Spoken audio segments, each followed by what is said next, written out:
جلوے خورشید کیسے ہوتے ہیں، نغمے ناہید کیسے ہوتے ہیں۔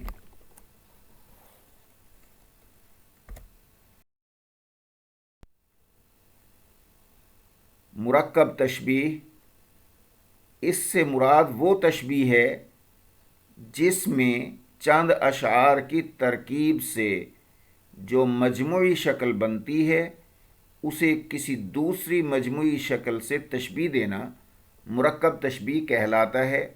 مثلا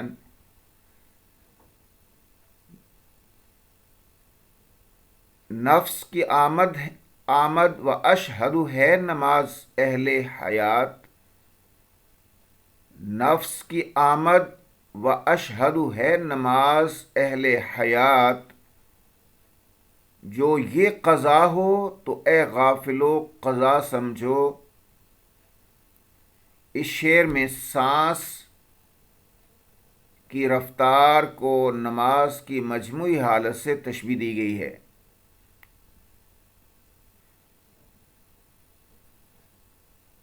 جس طرح نماز میں قیام، رکوع اور سجود کے لیے اوپر اٹھنا اور کبھی نیچے جھکنا ہوتا ہے، اسی طرح سانسوں کے زیر و بم بھی زندگی کی علامت سمجھے جاتے ہیں۔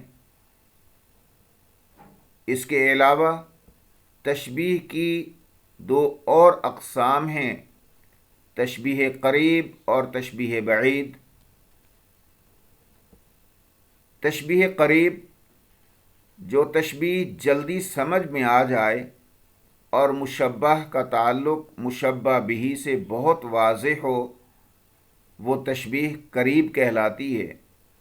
مثلا وقت پیری شباب کی باتیں ایسی ہیں جیسے خواب کی باتیں۔ تشبیہ بعید وہ تشبیہ ہے جس میں وجہ تشبیہ کو سمجھنے کے لیے غور و فکر کرنا پڑے، اسے تشبیہ بعید یا تشبیہ غریب بھی کہتے ہیں۔ اور تشبیہ میں وجہ تشبیہ نہ صرف دور کی ہوگی بلکہ زیادہ لطافت اور بلاغت سے بھی پر ہوگی۔ مثلا تشبیہ رگے گل سے انہیں دوں تو ہے زیبا، تشبیہ رگے گل سے انہیں دوں تو ہے زیبا، ڈورے ہیں تیرے آنکھ کے اے رشک کمر سرخ۔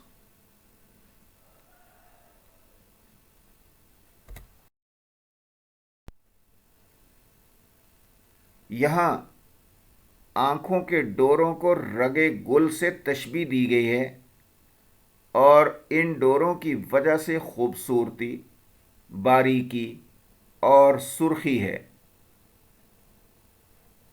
اس شعر سے محبوب کے نشے میں ہونے کا پتہ چلتا ہے۔ اس کے علاوہ تشبیہ کی دو اور اقسام مزید، تشبیہ مفصل اور تشبیہ مجمل۔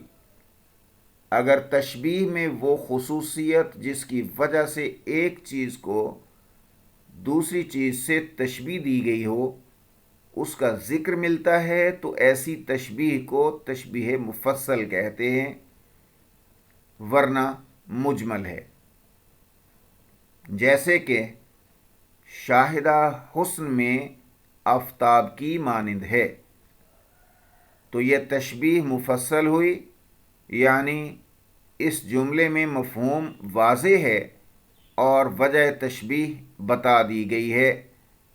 لیکن اگر یہ کہیں کہ شاہدہ آفتاب کی طرح ہے تو یہاں لفظ حسن جو وجہ تشبیہ ہے اس کا ذکر نہیں ملتا، اس لیے یہ تشبیہ مجمل ہے۔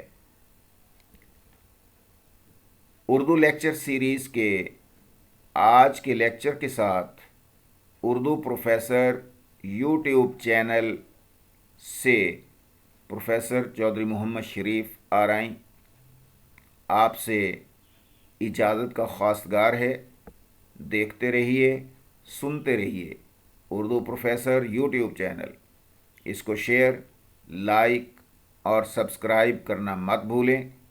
گھنٹی کے نشان کو بھی ضرور دبائیں تاکہ ہر نئے لیکچر سے آپ کو آگاہی ملتی رہے۔ شکریہ۔ اللہ حافظ۔ رابطہ نمبر